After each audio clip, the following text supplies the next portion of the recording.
रहस्यमयी परी का श्राप। भाग 4। अंतिम युद्ध की शुरुआत। जंगल में अंधेरा और घना हो गया था। हवा में ठंडक के साथ एक डरावनी घुटन फैल चुकी थी। झील के पानी में अजीब हलचल थी और रक्त परी अपनी जगह से धीरे धीरे ऊपर उठ रही थी।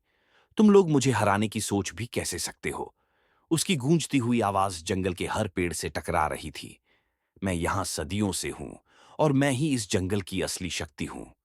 अवनी और सत्या एक दूसरे को देखने लगे। वे जानते थे कि यह लड़ाई आसान नहीं होगी।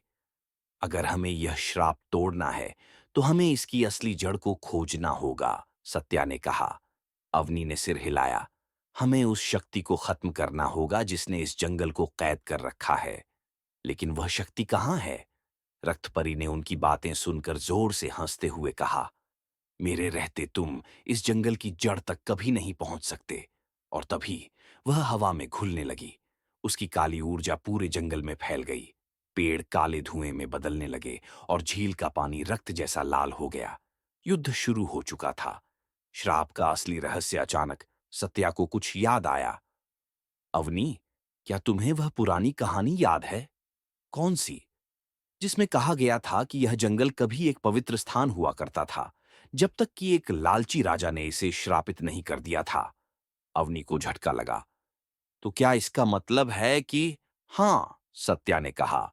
रक्तपरी वही श्राप है जो उस राजा के लालच की वजह से जन्मा था। जब तक इस जंगल की पवित्रता वापस नहीं आती, यह श्राप बना रहेगा।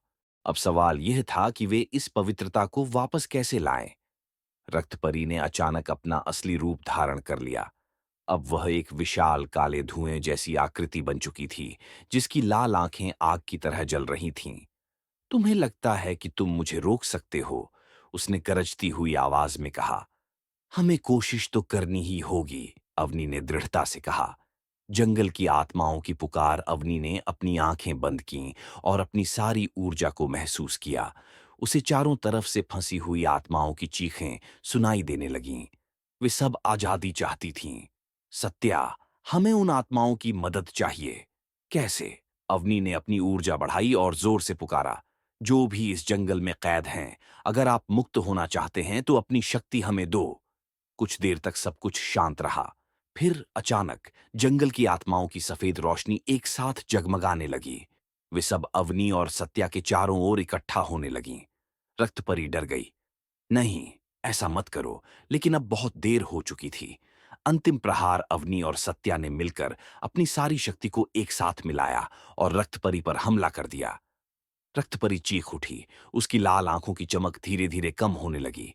उसका काला धुआं हवा में घुलने लगा और उसके साथ ही जंगल की नकारात्मक ऊर्जा भी खत्म होने लगी। नहीं, नहीं। रक्तपरी की आवाज मंद पड़ने लगी और फिर एक जोरदार प्रकाश फैला और सब कुछ शांत हो गया। श्राप का अंत या एक नई शुरुआत। जब अवनी ने अपनी आंखें खोलीं तो जंगल पूरी तरह बदल चुका था। झील का पानी अब फिर से साफ था। पेड़ हरे भरे हो चुके थे और हवा में अब कोई अंधकार नहीं था। सत्या ने गहरी सांस ली। क्या हम जीत गए? अवनी ने मुस्कुराते हुए कहा। हाँ, ये जंगल अब आजाद है। लेकिन तभी एक हल्की हवा चली। अवनी ने महसूस किया कि उसका शरीर हल्का हो रहा था। अवनी, तुम्हें क्या हो रहा है? सत्या घबरा कर बोला। अवनी ने उसकी तरफ देखा। उसकी आंखों में शांति थी। मैं अब इस जंगल की नई रक्षक नहीं हूं, क्योंकि अब इस जंगल को किसी रक्षक की जरूरत नहीं है।